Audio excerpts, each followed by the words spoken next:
Well, hello guys, welcome to another video. As you may already have heard, or may already not have heard, by fixing that corner I thought was rattling, I've actually think I've made it worse. So it's now pushing up this plastic bit onto the silver bit, and it seems to be rattling more again. So I think back to the drawing board, kind of. But yeah, looks like I'm going to have to use a bit more Subaru to patch up some other little places where it's touching now, but at least every time you fix one bit, if it still rattles, you can pinpoint exactly where the worst bits are, and I should easily be able to sort that.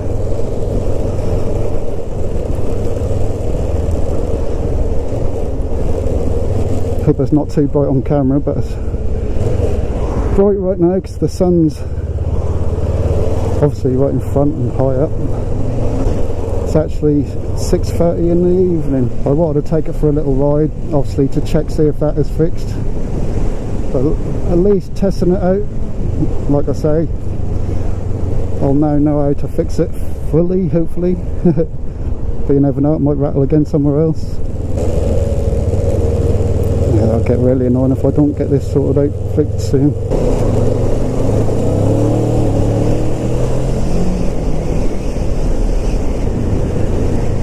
Bigger bikes sneak around there where they can.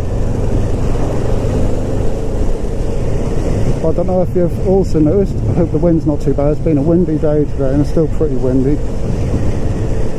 But I don't know if you've noticed, but I've got the camera in a slightly different angle, so I've turned it right way up and hopefully got it as straight as I can, because I've got different little mount things on and I've made them as straight as I can.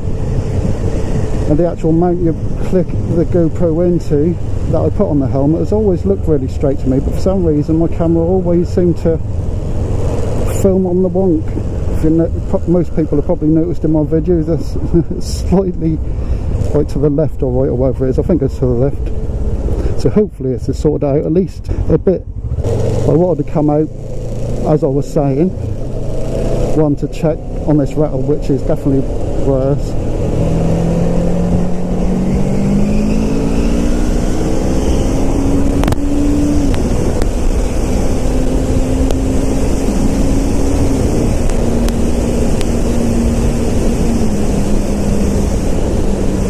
Also get some more juice in the battery just in case it drained a bit from when I was playing about with it earlier, because I've fitted an alarm to the bike. Well, I thought I'd get off it. Don't want to do too much of the video on there, so I'm still not quite used to doing that, and I might even buy a different mic. So I got one of those Sony ones, which I don't think you can even get in the UK now on Amazon. The only one I've seen for sale is in the US, I think. You can order it in, but yeah, it comes from the US, and although it's a good mic, I'm not gonna pay a little extra to get it from the US. And there's some good mics, you know. This one is good because it's a stereo mic. It's got two mics either side of it. Don't know if you've ever seen other motovloggers using the Sony ones. I know Jake the Garden Snake used to use, I don't know if he still does. I'll get one of them little lapel mics that have the little foamy things on them as well. Because they're smaller as well, I should be able to put that in the cheek pad, but right on the edge so it's close to my mouth, and that should stop wind noise that is getting through the helmet. Because this helmet does let in a fair bit of wind noise, because there's quite a cheap HJC. Got confused now, I'm thinking, is it HJC? Yeah, so that was a fairly cheap HJC. They were on offer and that was about 60 quid at a time, so even when that was full price, that was probably relatively cheap.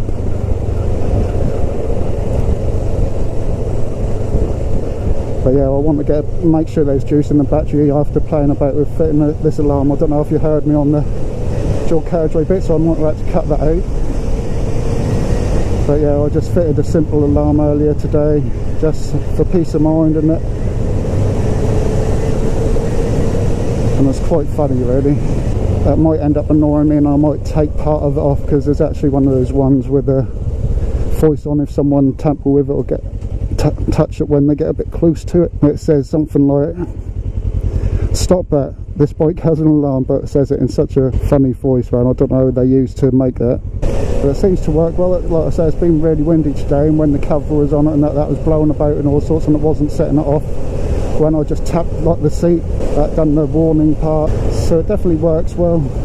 I'll take you somewhere and show you what that's like for a laugh.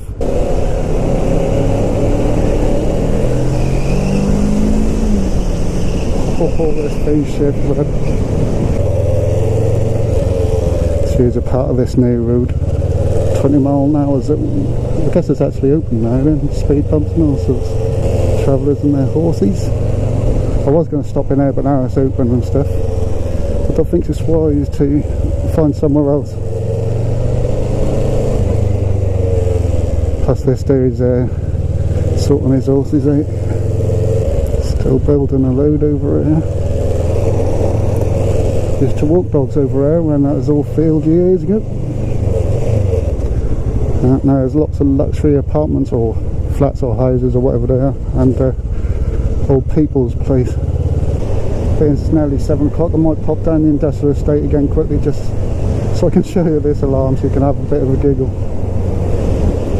And then I think I have to get money out of the bank to my stupid chip shops, man, or get into the 21st century. You can't pay on card in the chip shops. At least last time I went, you can.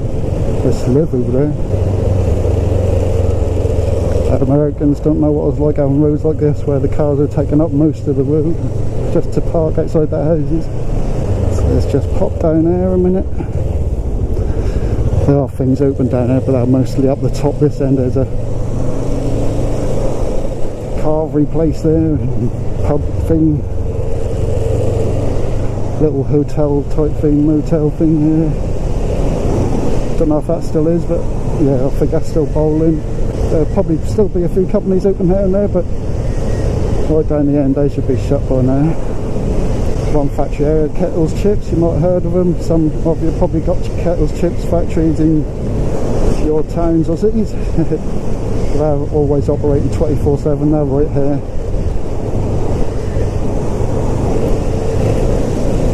I don't like that this lorry's parked here. Does it have to be a quick and parked there, man? Can't really show you the alarm system when there's some poor fella trying to get some kip. Oh, his curtains are shut, he's sitting there in it at the minute, maybe watching some TV or something if he's got a portable one with him. Let's see if it's quiet down there. Not too quiet. It's lucky I saw them, wasn't it? No, it's no good. Oh, lorry drivers having a kip, and it looks like some places might still be open because there's what looks like personal cars and shit about.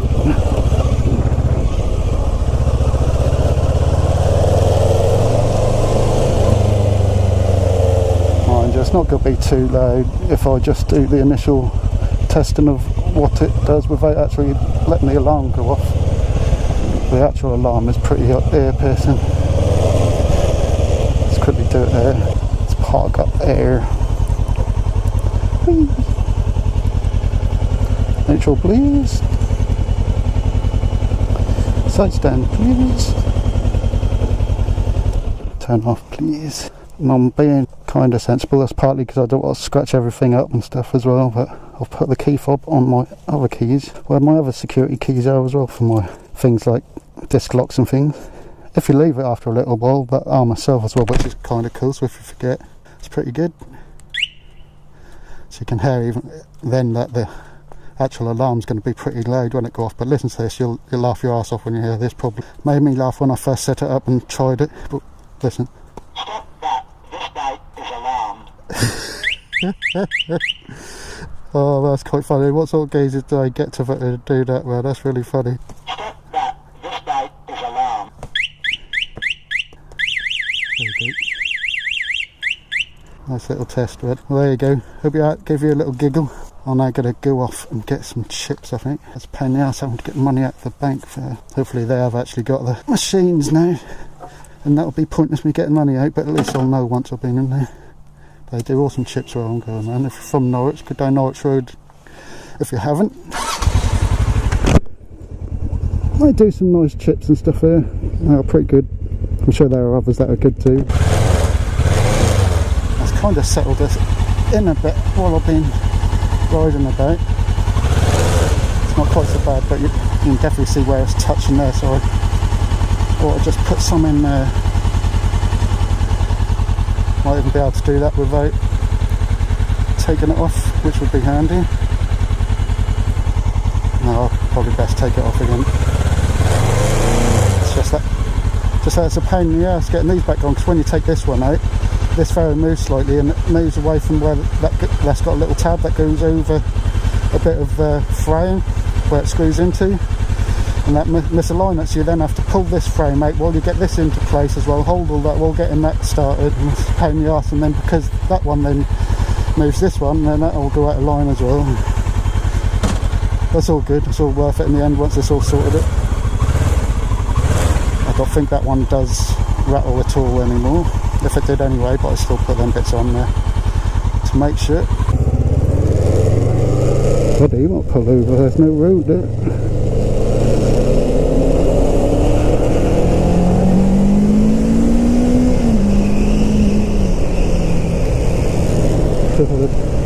So it's even rattling up at higher revs as well, which is not good. Well, I hope you enjoyed that little ride with me and had a laugh at that alarm. And I hope this wind didn't too much.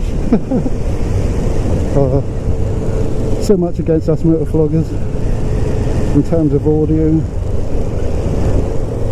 But anyway, I'm going to leave the video there. Thanks for watching, and I'll see you in the next video.